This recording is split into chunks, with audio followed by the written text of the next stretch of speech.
Okay, so welcome everyone. I am Anna Brown from Katie Budget Books. We are so excited to be able to host this virtual event for Far Side of the Moon by Liisa Jorgensen with the author. Virtual backgrounds are the worst for book covers. I really loved this book and I am so excited to chat about it with you, Liisa, but I'm going to give an introduction of Liisa. She has worked as a writer and story editor on a diverse variety of film and television productions for Myth Merchant Films. She has written Far Side of the Moon with the active support of Frank Borman, and she lives in Canada. Are you joining us from Canada tonight? I am. Awesome. A little chilly here. Not so well, it's a little chilly for us in Houston, but not real chilly. That's not a thing here. So thank you so much for joining us this evening. I love the book. So do you want to start by just telling us a little bit about how you came to write about Frank and Susan Borman? Well, I've been exposed because of all of the work I've done on film and television to the space program.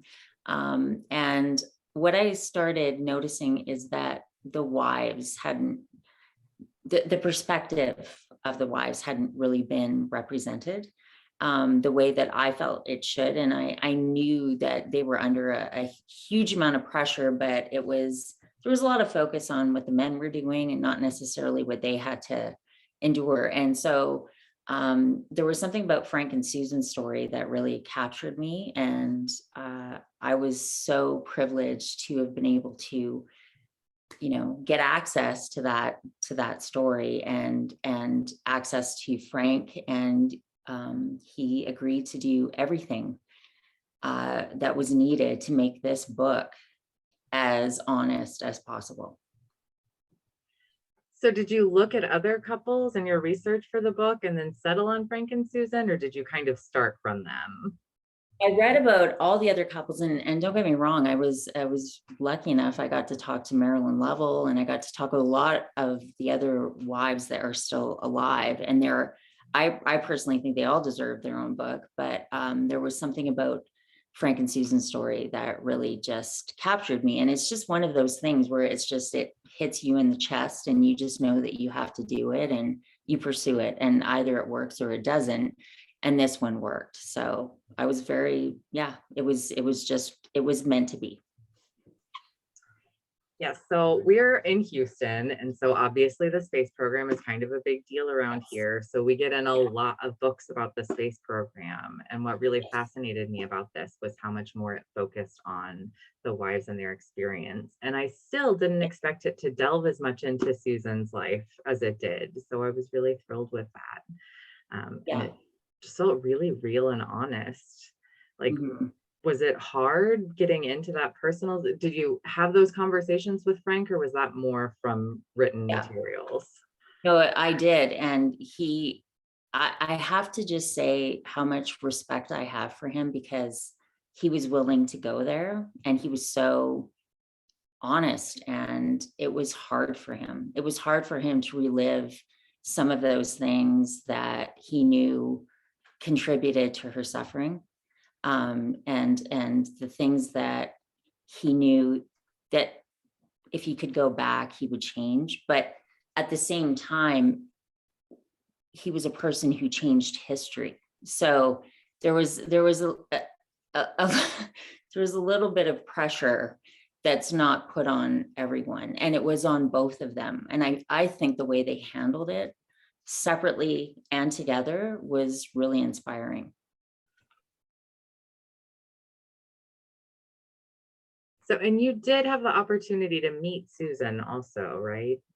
Yeah, I did. I was very grateful. She did have Alzheimer's, and I was able to talk to her. She wasn't able to do much except facial expressions, but I felt like she knew why I was there. And I felt like I don't know, it was just, there was a connection. And I was very grateful to have met her and have spent time with her before she passed. Yes. Okay, so without giving away the whole book, Mhm. And you said that this really focuses on, you came at it from the perspective of realizing that the stories of the wives weren't told and that there were a lot of pressures on Yeah. them. Can you talk a little bit about what those pressures looked like?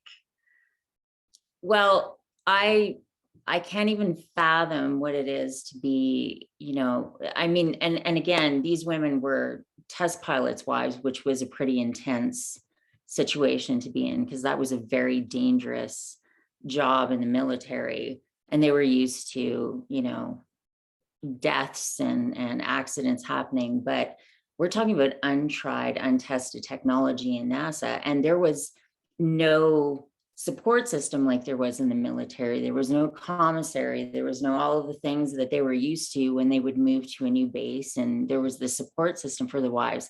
They had to make their own.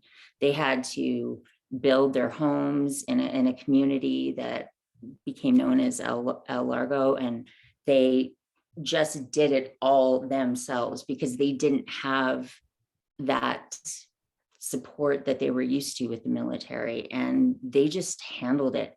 And then they had to handle all the press and all of the cameras outside of their, houses. And every time they left their home to even go grocery shopping, they had to look a certain way and, all of those things. So they were amazing.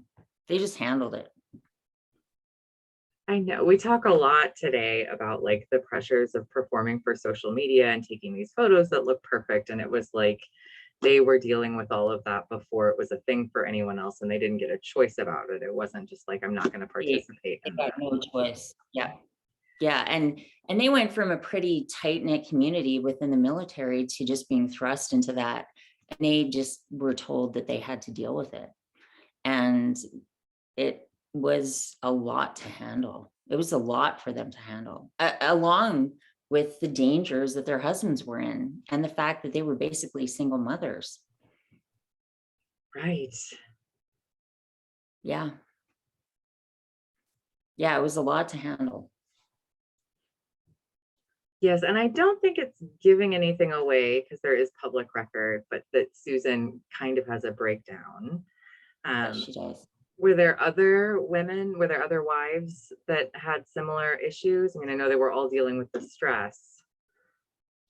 The without giving, because I'm very protective of the women I spoke with, but without giving any names away, they all basically admitted that um that was just part of the culture, like using alcohol, and they were literally given Valium from a doctor at NASA to deal with their problems. And it was just something that Susan was the one person who stood up and said, I'm going to deal with this, and then went on to, launch a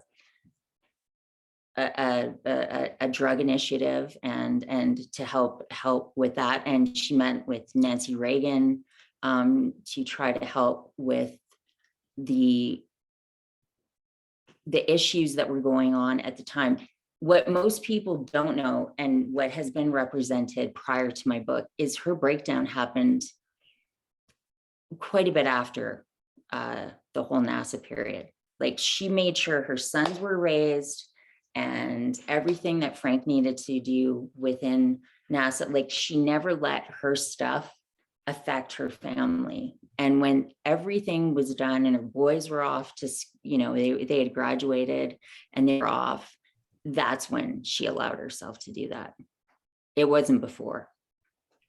Right. And one of the things that's so remarkable about this book to me is that it's telling about this extraordinary family under extraordinary circumstances, and everything Yes. feels kind of larger than life, but also it's stuff that just feels kind of true for people in all circumstances, right? Like, how many mothers do we know that manage to hold it together until the kids are grown and then just kind of fall apart? Right. That's exactly right. That's exactly right. And I think that's the thing, when I went to speak with Frank, it was like I said, I feel like Susan and all of the wives haven't really been represented, but the few things that I've seen in films and whatever about her, it shows her as being this kind of like, well, she just seemed like she was compromised and had some problems, but she never showed that during the time that Frank needed her. It was after, when she let herself actually fall apart. And so I guess I wanted to tell the real story of that and make sure that, she was known for her strength when she needed to be strong. And and how so many women, I believe, can relate to that, right? Right. Because they do what they need to do. Yeah. Yes. And then I also love, I want to say arc because I'm so used to talking about novels, but it's not, it's a real person. But with Frank, where while he was so busy with the space program, he didn't really realize what was going on. But when Susan really needed him, he just took He that to really heart and showed up. really stepped up. Yeah. And that is He so really did. incredible. I know. And I mean, you can imagine how impressive that was for me, especially as somebody who was wanting to tell the true story, and how unbelievably honest and raw he was about, even now in his 90s, and he's still sharp as a tack. And how he just was, he's still carrying the weight of that. And they're just two very, very amazing people. And I found them both just inspirational, and the love that they had for each other. It's so inspirational how they worked through all the things they had to overcome. Right. So it was a wonderful story to write. Yes. So you mentioned a couple of times that you think all of the astronauts' wives deserve stories. Any chance you're going to be writing more books about astronaut wives? Trust me, if I could, I did maybe drop a hint or two, but I mean, they're at the age where it might not, it's just something that it has to be what they would want. But I do believe that they all deserve that, and they deserve for their side of the story to be known and to be heard. And and I just feel privileged that I got to tell at least one. Right. But also, I mean, I got Marilyn's input, and I got Dee O'Hara, who was the nurse for all of. They just were all very supportive and very honest and candid about just what the truth was. So, yeah. I feel like it would be an incredible experience just to like get to speak to them, that because they You are have no part of idea. history. It was so wonderful. And I had the greatest conversation. I just adored all of them, but I asked Marilyn what it was like for her to, the whole Apollo 13 movie, and just what that experience was like. And how her and Jim are still in touch with Tom Hanks and Kathleen Quinlan, who played her in the movie. And they were just lovely. Like, everybody was just so amazing to speak with. They were, and just real. They were all just so real. Well, I guess that shouldn't be so much of a surprise because you talk a lot about Frank and how even while he was not really noticing what was going on at home, it was because his life was really about service and the mission. Yeah. And so, like, Yes. sounds like a kind of humble man, even though, like, he was this No, huge and contributor to history. and I really, in all the research I did, without Frank Borman, there would be no moon landing. There's no Neil Armstrong landing on the moon. And a lot of people don't know that actually Frank was chosen to be the commander of Apollo 11 to land on the moon after the success of Apollo 8. Because Frank was responsible for the redesign of the Apollo 8 capsule that had to be redesigned after the fire of Apollo 1 that killed actually one of his really close friends. Anyway, he was chosen to be the commander of Apollo 11, and he turned it down because he didn't want to put his family through that again. So it was never about the glory for him. It was just about, I need to make this safe. I need to make it safe to get to the moon. And he did that. And once he did that, he was good. And that was a really interesting part of the story for me. I didn't realize that any of the astronauts were involved at all with the behind the scenes, how things functioned. Like I always picture them as just like the pilots and things. So to read about how involved he was in making sure that the designs were safe and like that he was there with them actually doing the designing was fascinating. Yeah, no, I know.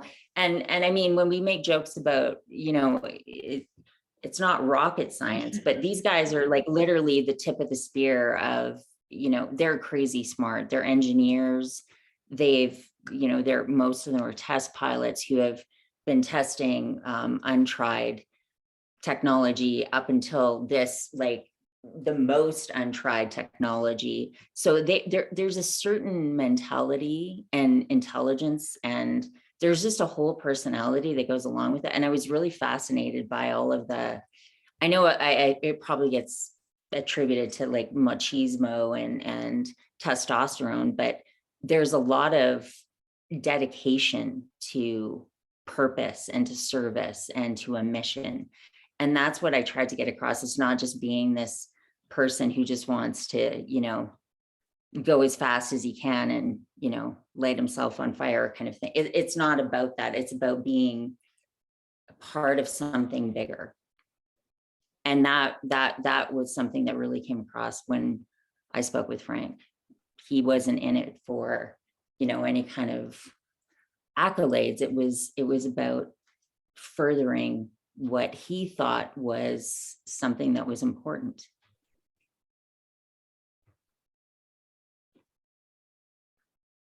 And then Susan's mission for so long was obviously just supporting him and raising the kids at home. Did you get to talk to the boys at all? Boy, they're probably grown men now, but Yeah, I got to talk with both of them, and they had nothing but amazing things. They just talked about how their mom actually somehow made their lives seem normal. Like they had she somehow figured out a way that they didn't really get the brunt of all of the craziness that was going on, at least with the media and stuff. And she had like, this escape hatch in the backyard that they could escape out of when it got to, and so they actually remember it just being pretty normal. Like they had just this normal upbringing. Yeah, they were military kids, but they don't think of it as being the circus that, the wives had to deal with in the front yard every time they tried to go get groceries. Yeah. So what was the most interesting thing to you that you didn't end up being able to use in the book for whatever reason? It didn't fit the story arc that was included, or Oh, wow, that's a really good question. Because there was just obviously so much. And I mean, I would have to say that it would probably be, I would have probably, I obviously was very focused on it being about Frank and Susan, but I fell in love with all of the women that I got to speak with. Everybody I spoke with, actually, they were wonderful. And so it was not including other people's stories, because this is Frank and Susan's story, and I was obviously very committed to that. But I got, I just felt, as I got to know these people interviewing them, that they all deserved their own book. Yeah, because they just were, and they were alive at a time in history that was really fascinating and interesting and tumultuous, right? What was going on in the 60s was really, there was a lot of things going on, and just the way they handled everything was pretty inspiring. okay, and again, attendees, you can ask questions at any point, either in the chat or the Q&A, just so you guys don't feel like you have to wait for a certain point at the end to put any in. So I don't know a whole lot about your work in film and television. Does it also focus on kind of trying to tell the stories of people that you feel like, is this a passion project of yours in general, or just when it came to this book, telling the stories of people whose stories aren't being heard? No, I would say that kind of the mission statement, if you will, of our film company is to tell untold, true, amazing stories, and finding maybe the story within stories. And so we're always, I guess, mining for that. And so when I kind of started going down the rabbit hole of what hadn't been told about Apollo, about the space program, that this story appeared. But that's always kind of been what we've looked for. Yeah, completely. And so then what kind of made you decide this one would be a book? Well, it was really about getting Frank to, agree to, because it's not a story, and I can't tell it without his agreement. Right. And so once we contacted him and we went and met him in Montana, and I was really candid and honest with him about why I wanted to tell the story more from Susan's perspective, he was immediately on board because of that approach. Obviously, a lot has been done about the astronauts themselves, and there's a lot of Frank in this book, but it's always from the perspective of what Susan is going through, right? So I really tried to weave both things together, and both of their story arcs together. And so without him agreeing, it's not a book, but with him agreeing and with him giving us everything and access to all their personal letters and photos and all the interviews I got to do with him, it just became that. It became that. And we're also working on a movie script for the project as well. So it's just a really great story, in my opinion. And I'm just really grateful that I got to tell it. We are too.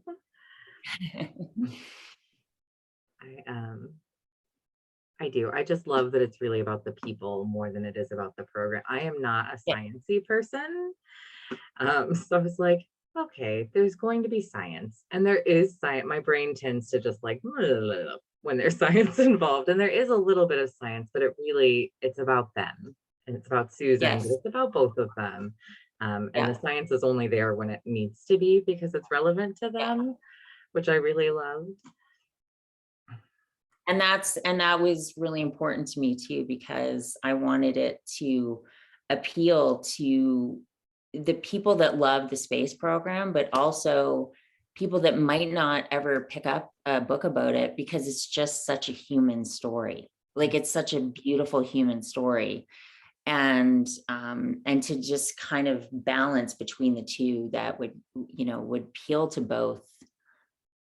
And so it's lovely to hear your feedback, because it sounds like it's not really a book you would normally read, but the fact that you liked it is it's great.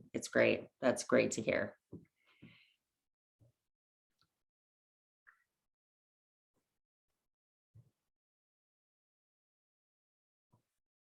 I thought there was a attendee question. So do you have more books planned in the future, or is this just Well, happened to become one?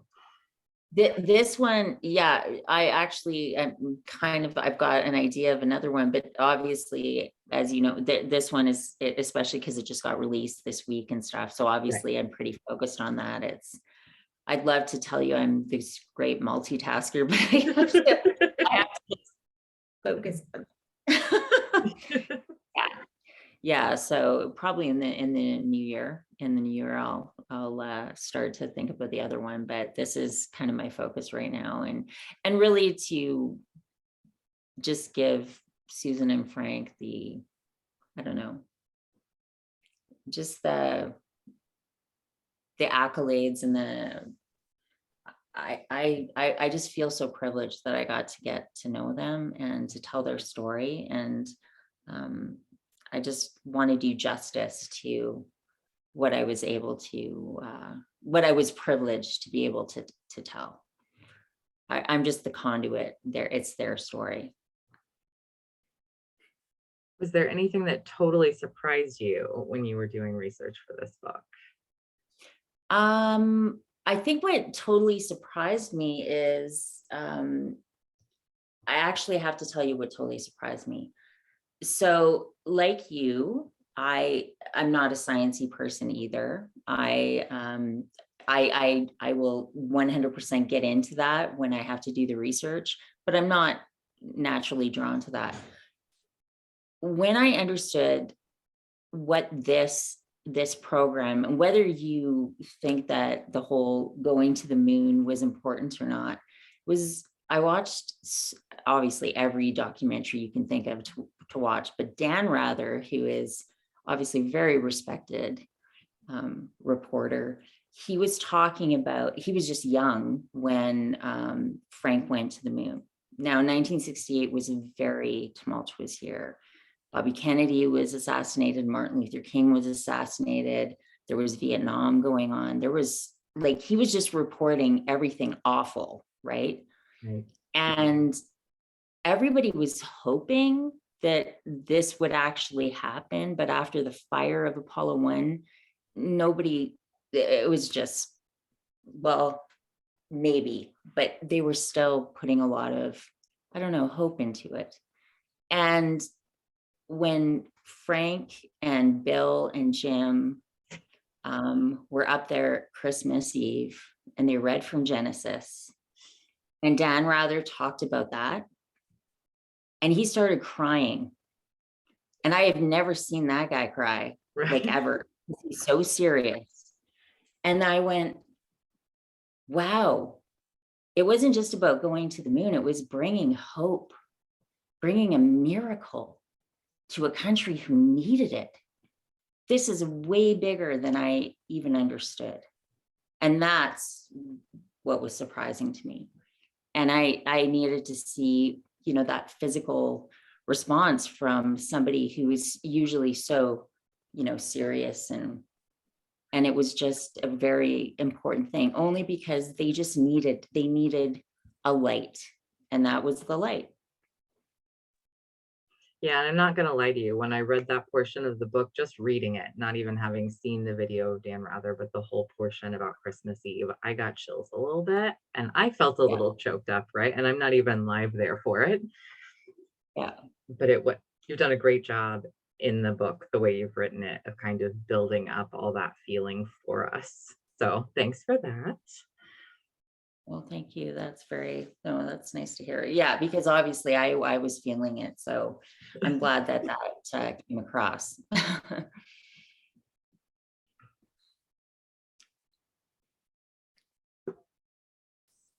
there we go. More of a comment than a question. I was friends and classmates with Fred and Ed in high school, and we're still in touch. Looking forward to reading this story. Thank you for writing it. Oh, that's Oh, nice. That's nice. Yeah, Fred is in Montana. I got to see him with when we met with Frank, and Ed is in, I believe, in New York, or at least in the East Coast, and so we just chatted with him on the phone. Yeah. so question. Like, Yes. this is the space race between Russia and America for the most part. Are you a natural born Canadian? Yes, I am. Okay. So, Yes. like, for your country, this wasn't like as big. Was it as big a thing? Did Canada even No, care historically about this? no, and that was the other thing that and obviously we've watched things about the Cold War and what that really was, but it was talking to Frank and reading about it, I understood what the threat was at the time to everyone that I didn't understand before. Like it was a huge threat, and there was something about developing technology to beat them to the moon that would kind of prove that Americans were superior, so don't mess with us. Right. So it was a way to not go to war, if that makes sense. But it was a way to prove their superiority in technology. but to hopefully avoid any, especially with Vietnam going on, they didn't want something else. So yeah, it was, and that was another thing that Frank had pressure. It was to beat the Russians. And that was something that was, hardwired, that we have to make sure that they aren't a threat to us. Right. So, and yeah, you're right. As a Canadian, I didn't understand that, but I sure did after all my research. Right. Yeah. Yeah, and that's another, we talk about the space race here. And so like I knew in theory we were racing with the Russians. I didn't realize like how much that the window they ended up picking for this mission was specifically because they had information about when the Russians were planning to. And so they had to figure out a date where we could like, Yeah, and it went from 16 months that Frank had when he was already redesigning everything to 4 months. And it's no wonder that Susan just kind of went, okay, I'm going to be a widow. right. I'm pretty sure I'm going to be a widow, because it was crazy. It was crazy to do it in that amount of time. And they did it. And it was a miracle. It was a miracle. But I mean, we're talking about incredibly dedicated, smart people that worked around the clock to do this. And yeah, I just have so much respect for all of them, like everybody who did it, because they all, obviously, had to not be at home and to work crazy hours, but they all had a very common goal in mind. And like Frank always says, I might have been in charge of the redesign, but I couldn't have done it without all of the other people and the whole team of people that were, working with me. Like we all had to be on the same page, and we all had to be working towards the same goal, and they were. And they're very proud of it, and they should be. Yeah. They should be. Yeah. And then I love that because it's not really a book about the space program, that it doesn't just stop when he leaves the space program. I loved seeing how he went on to work for a private airline and kind of thought that would be less stressful. And then And it was not. and then he ends up dealing with that horrible crash in the Everglades, and how he responded to that was amazing. But just more pressure all over the place. Yeah. And Frank will admit that he probably leans into jobs or things that challenge him in that way. And so it's like, it's kind of the fuel that, but it's one of the things, as you know, in the book, that he has to kind of face, and the fallout that his family had to deal with because of that very hyper-focused, mission-oriented perspective that he had about everything.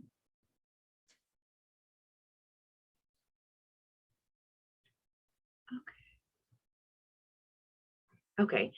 Can you talk for just briefly about the Astronaut Wives Club? Because I know that's not the focus of the book exactly, but it is mentioned a bit. Yeah, it is. So I, in no way do I want to disparage anybody else. But anyway, Susan was actually one of the founders of her and Marge Slayton. They called her Mother Marge. That's Deke Slayton's wife. Anyway, they were the founders of the Astronaut Wives Club, and it was really about just supporting each other. That's what the whole thing was about. It wasn't a sorority. It wasn't, just to get together for cocktails or whatever. It was about, if one of the women was in trouble, or if they lost their husband, or, one of their kids was sick and they needed somebody to help them. That's what the Astronaut Wives Club was about. It was about just being there to support each other. And they really were, like, they were a very tight-knit group.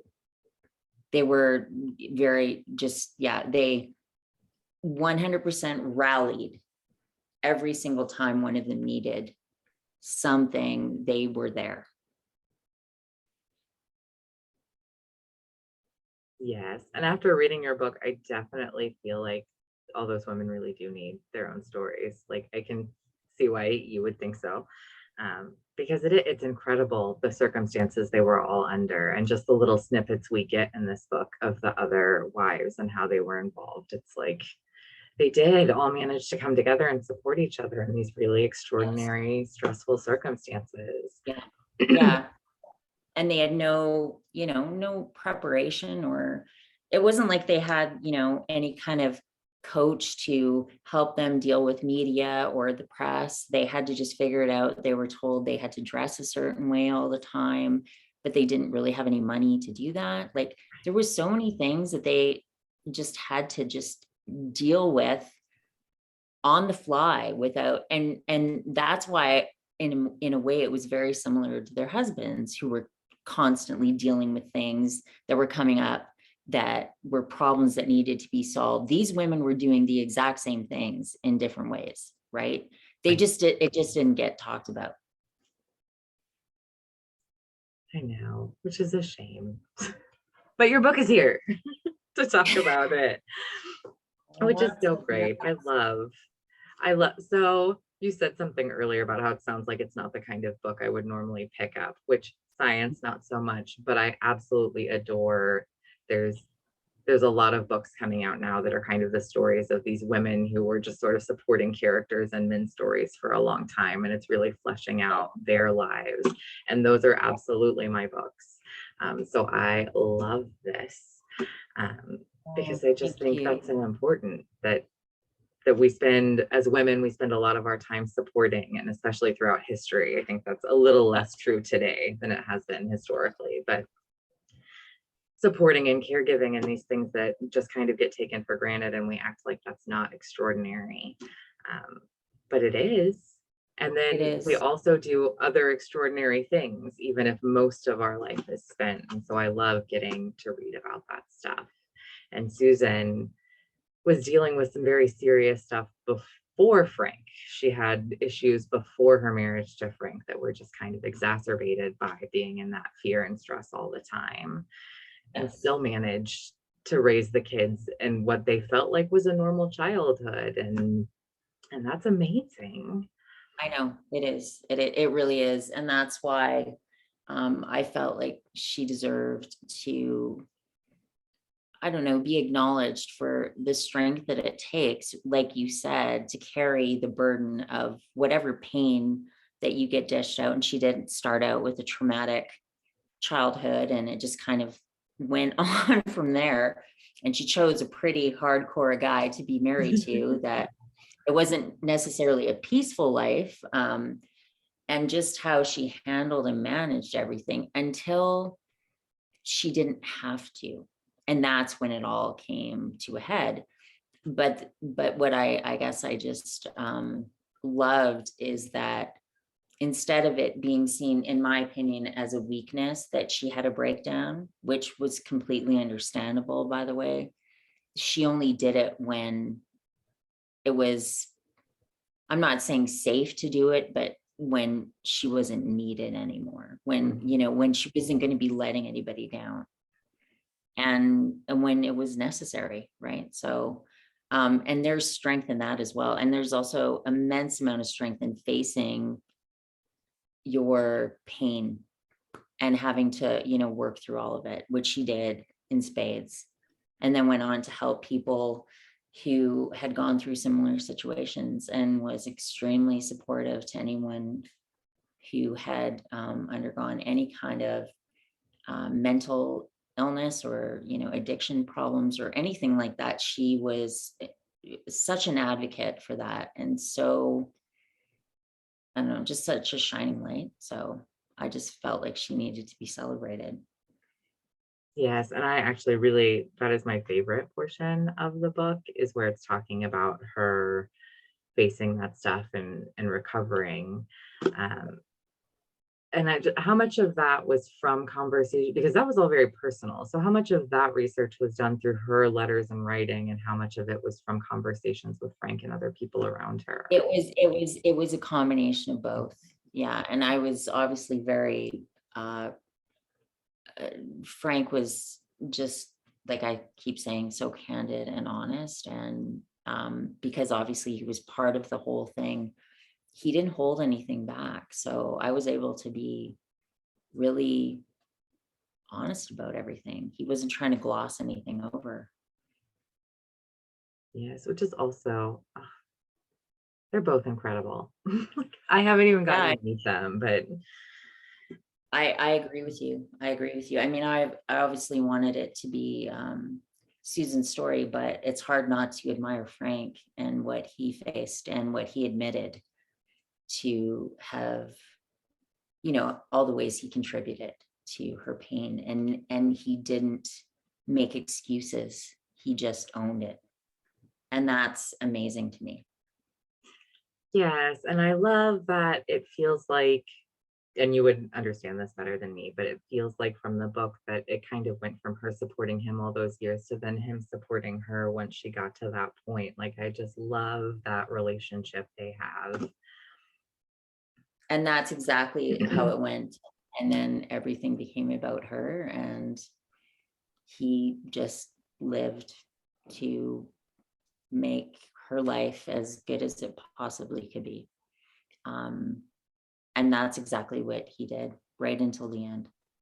Like literally he did. That's what I say. It's not a fairy tale. It's a true love story. Right. It's a true love story. Wish we could all be so lucky. Mm. Although I say that, but lucky, she was also worried he was dying all the time. So, like, true love story part, very lucky. They were clearly blessed with each other, but the rest of their Yeah, lives very tumultuous. So, I know. Yeah, yeah. And I mean, considering all of the things that he did in his life, the fact he's the one who outlived her is pretty phenomenal, right? But his mission was to stay alive, to keep her as healthy as possible for as long as she could be healthy. And he did that. He just is that guy.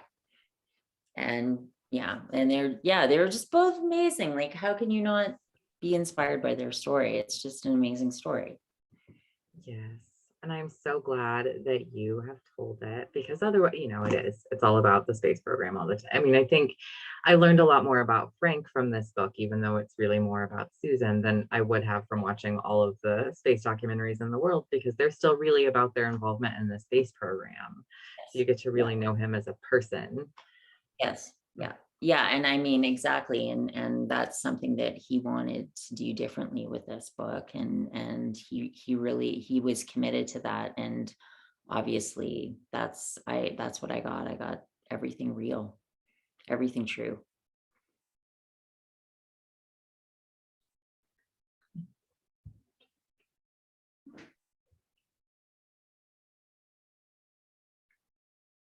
Right. So I just, oh, it's so incredible. It is such a good story. I want to sell it to everyone. So guys, if you're watching, definitely buy Far Side of the Moon, because it's a real life love story, like you mentioned. It has the space program in it. And it's just this really great, like, it has everything. It has like a redemption arc, even though, again, real people, not a novel. And I feel like I learned a lot about the history of the space program, but I also learned a lot about these individuals and about their relationship. And I don't know, I feel like I'm just kind of fangirling over you right now, but you did such a fabulous job of just making this story that's going to appeal to everyone, out of a couple that I don't know that anyone really would have thought to wonder about otherwise. And Yeah. it really Well, is a and story worth thank you telling. so much.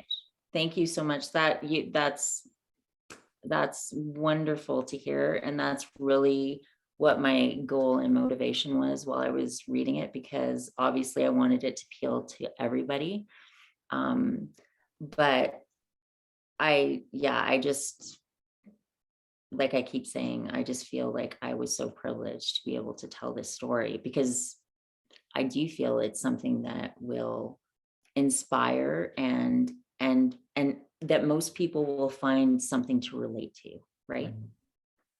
there's something there that most people will find relatable, whether you're interested in the space story or not, because it humanized what you were saying was just kind of a sciencey thing to you. Right. You know, I tried to humanize it and make it about what these real people went through and how they're all just real people. Yes, and it also, the other big thing I got out of it is that, you know, I know in the like fictionalized media portrayals of what's going on, like obviously they want to make it look glamorous, but I didn't realize how much, especially in the early days, NASA was making sure all of the real life media portrayal was making it look great, that they were making sure the wives were just saying how wonderful it was, and how much that was manipulated so that the program appeared great. And they needed that so that people would support it so that they could keep doing the work that they were doing. But the Right. pressure that put on the real humans that were involved in it. Yeah, and these are women who didn't seek that out at all, obviously. These aren't women who wanted to be in any way, shape, or form known or famous. They just wanted to raise their kids and, you know, try to just keep everything, you know, as locked down as possible. And they just kind of got chucked into this world. And the way they handled it was just with grace and dignity. And I'm in awe of that. And then you refer several times in the book to Susan had a book she was given as a military wife with guidelines for how to be. And so that was kind of all she had, even going into being an astronaut wife. But even that book, the portions that were, I was like, oh, that doesn't feel, it doesn't feel like they're really looking out for the wives there.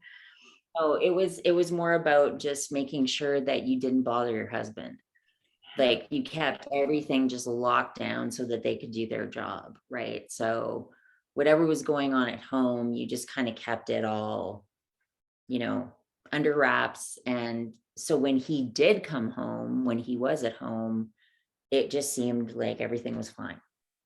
Don't add stress to his life. Don't add anything, you know, more to his plate. And they all very much adhere to that. And I can, it's one of those things, right? Where I can see how, especially if he's about to go off to war, like you don't want him to be worried about back home, but also like you don't want him to be distracted by things going on at home when he's going to be in a deadly situation, right? But also that left Exactly. the wives kind of on their own. On their own. Yeah.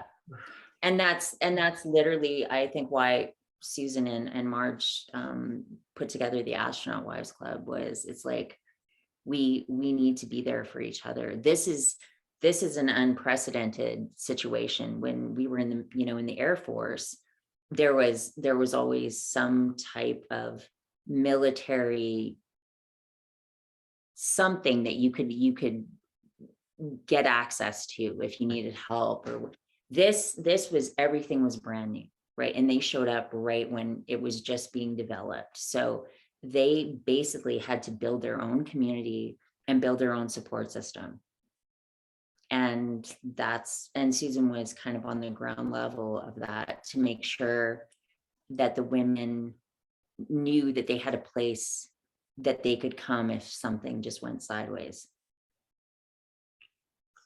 Yes, she sounds like a truly incredible woman.